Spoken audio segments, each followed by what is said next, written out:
സാബുമോൻ ഇന്നലെ അഭിഷേക് ശ്രീകുമാറിനെ ശരിക്കും പറഞ്ഞാൽ നാണം കിടത്തിയെന്ന് വേണം പറയാൻ. ഒരാൺതരി ആ ഗ്രൂപ്പിൽ ഉണ്ടായിട്ട് എന്താണ് കെട്ടിടത്തിന് നോക്കൂത്തി വല്ല കൊണ്ടുവന്ന് വെക്കില്ല, അതിനാണ് കൊള്ളുമായിരുന്നുള്ളൂ എന്നൊക്കെ പറഞ്ഞു. അഭിഷേക് ശ്രീകുമാർ അത് കഴിഞ്ഞിട്ട് നല്ല കലിപ്പായിട്ടായിരുന്നു അവിടെ ഇരുന്നത്. അത് കഴിഞ്ഞ് പിന്നെയാണെങ്കിൽ ലാലേട്ടനും അഭിഷേക് ശ്രീകുമാറിനെ നാണം കെടുത്തി. ആ ഒളിച്ചിരിക്കുന്ന ആൾ പറയാന്നും പറഞ്ഞിട്ടാണ് ലാലേട്ടൻ അഭിഷേകിനെ വിളിക്കണത്. അപ്പൊ അഭിഷേക് കലിപ്പായിട്ട് തന്നെ എണീറ്റിട്ട് പറയുന്നുണ്ടേ ഒളിച്ചിരിക്കുമെന്നല്ലാതെ ദേഷ്യത്തിലാണ് പറയുന്നത്. അത് കഴിഞ്ഞിട്ട് അഭിഷേകിനോട് എന്തിനാണ് ജാസ്മിനെ ജയിലിൽ വിട്ടതെന്നൊക്കെ ചോദിക്കുമ്പോൾ അഭിഷേക് പറയുന്നുണ്ട് തെറ്റ് ചെയ്തതൊക്കെ നോക്കിയിട്ടായിരുന്നു ഊളകളെന്ന് വിളിച്ചു, ആ കാര്യങ്ങളൊക്കെ എടുത്ത് പറയുന്നുണ്ട്. ഇവിടെ അഭിഷേകിന് പറ്റിയൊരു സംഭവം എന്നാന്ന് വെച്ചാൽ അൻസിബ പറയണെല്ലാം അഭിഷേക് കേട്ടോണ്ടിരുന്നു. അഭിഷേകിൻ്റെതായ അഭിപ്രായങ്ങൾ പല സ്ഥലത്ത് അഭിഷേക് പറയുന്നതായിട്ട് കണ്ടില്ല. അത് തന്നെയാണ് അഭിഷേകിന് പറ്റിയത്. ആദ്യം തന്നെ അഭിഷേക് വന്നു കഴിഞ്ഞപ്പോൾ തന്നെ ഒരു കമ്മ്യൂണിറ്റിനെ പറ്റി പറഞ്ഞു എന്നും പറഞ്ഞൊരു യെല്ലോ കാർഡും കൊടുത്ത് അവിടെ ഇരുത്തി. അത് തന്നെയാണ് ഇപ്പൊ അബദ്ധമായത്.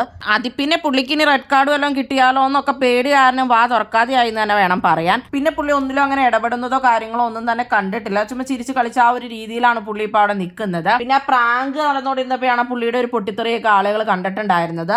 ഇങ്ങനെ എനിക്ക് തോന്നുന്നത് സാബുവും ലാലേട്ടനും ഒക്കെ മനഃപൂർവ്വമായിരിക്കും അഭിഷേക് ശ്രീകുമാറിനെ ഒന്ന് ആക്കിയിട്ടുള്ളത്. കാരണം എന്താണെന്ന് വെച്ചാൽ പുള്ളി ഒന്ന് പൊങ്ങി വരാൻ തന്നെ ആയിരിക്കും. പുള്ളി ഒരു പവറിൽ വരട്ടെ. സാബുമോന്റെ ഈ വാക്കുകൾ പുള്ളിക്ക് നന്നായിട്ട് കൊണ്ടിട്ടുണ്ട്. ബിഗ് ബോസ് തന്നെയാണ് ഇതൊക്കെ കുളമാക്കിയത്. ആദ്യം തന്നെ വന്നപ്പോൾ തന്നെ യെല്ലോ കാർഡ് കൊടുത്തൊക്കെയാണ് പ്രശ്നമായത്. എന്തായാലും ഇനി സാബുമോന്റെ ഈ വാക്കൊക്കെ കേട്ടിട്ട് പുള്ളി ഒന്ന് മാറ്റി കളിക്കുമോ എന്ന് നമുക്ക് നോക്കാം. ചിലപ്പോൾ പവറിൽ പുള്ളി ഒന്ന് സ്ട്രോങ് ആയി വരുമായിരിക്കും എന്ന് പ്രതീക്ഷിക്കാം. അഭിഷേകിന് ഇത് കിട്ടേണ്ടതായിരുന്നോ? എന്താണ് അഭിഷേക് ശ്രീകുമാറിനെ പറ്റിയുള്ള നിങ്ങളുടെ അഭിപ്രായം?